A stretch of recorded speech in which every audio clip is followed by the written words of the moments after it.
BMS चा जो cut off आहे तर त्याबद्दल एक ब्रेकिंग आणि शॉकिंग अपडेट आहे। कालचा एमपीचा पहिला राऊंड लागला ऑल इंडिया कोटाचा।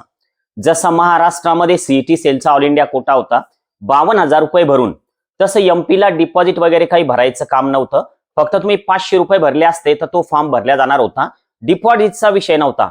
पण काल जी सिलेक्शन लिस्ट आली मित्रांनो, तर त्यामध्ये जवळपास 12.5 लाखापर्यंत ज्याचा ऑल इंडिया रँक आहे तर त्याला सुद्धा बीएमएसचा अलॉटमेंट झालेलं आहे। थोडक्यात कट ऑफ 122 मार्कावर आला।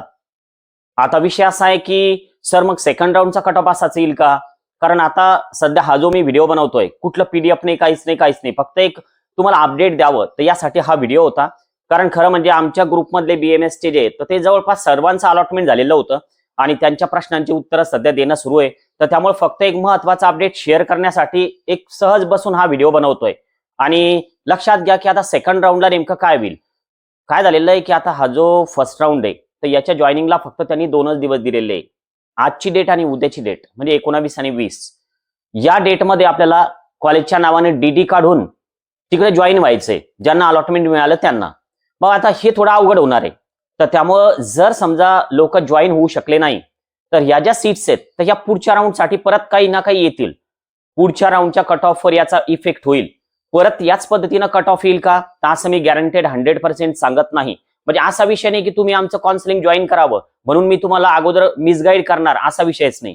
पुढच्या राऊंडला काय होईल हे सांगता येत नाही, कारण मेरिट नेमकं किती जातं, नवीन रजिस्ट्रेशन होणार आहेत हे मात्र नक्की। 26 तारखेला आपण नवीन रजिस्ट्रेशन करू शकतो।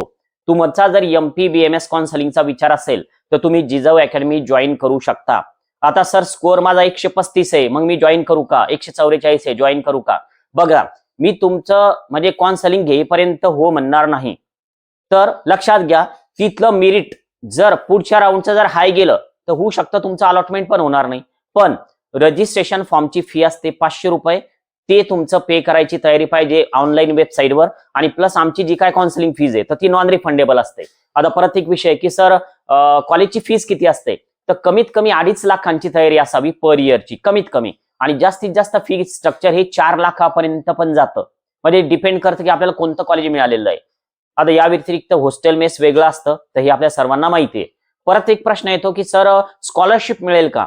तर बघा, बरेच विद्यार्थी सांगतायत की सर स्कॉलरशिप मिळते, पण माझ्या माहितीप्रमाणे म्हणजे आतापर्यंत मी असा एकही विद्यार्थी पाहिलेला नाही की ज्याला स्कॉलरशिप 100% आलेली आहे। पण विद्यार्थी सांगतायत की सर मिळाली स्कॉलरशिप, पण प्रूफ असल्याशिवाय मी बोलणार नाही।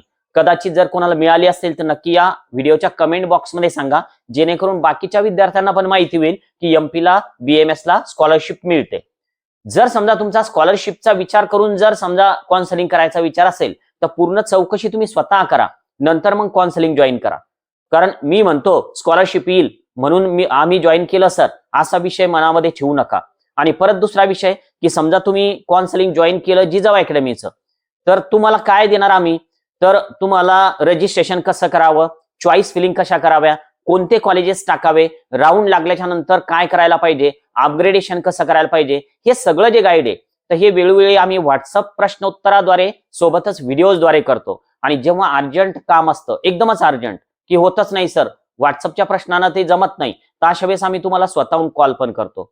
तर त्यामुळे आमचं सर्व जे काउन्सिलिंग आहे एमपी बीएमएसचं तर ते व्हॉट्सअप प्रश्न, व्हिडिओज, त्यानंतर ऑडिओज याद्वारे केलं जातं आणि अर्जंट कामासाठी कॉल पण केला जातो। पण या दरम्यान जेवढे पण जॉईन स्टुडंट आहे तर एकालाही अडचण आलेली नाही, म्हणजे सक्सेसफुल झाले सगळे। फक्त आता समजा असे विद्यार्थी की जे चॉईस लॉक करायला विसरले, मग ते महाराष्ट्रातले असो, एमपीचे असो, गुजरातचे असो, एमपी मध्ये रजिस्ट्रेशन केलेलं आहे तर त्यांना अलॉटमेंट झालेल्या नाहीत, ज्यांनी चॉईस लॉक केले नव्हते त्यांना। तर हे सगळे नियम माहिती असायला पाहिजे।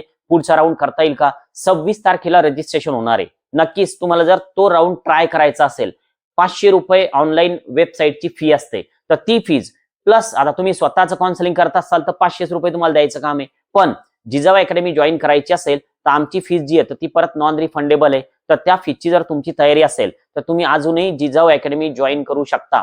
पण काउन्सिलिंग फीज घेईपर्यंत मी गॅरंटेड असा शब्द युजच नाही करणार, मेरिट नुसार होणारे जे काय होईल ते। तर त्यामुळं एकदा 4 वेळेस हा व्हिडिओ बघा आणि नंतर मग काउन्सिलिंग जॉईन करण्याचा विचार करा।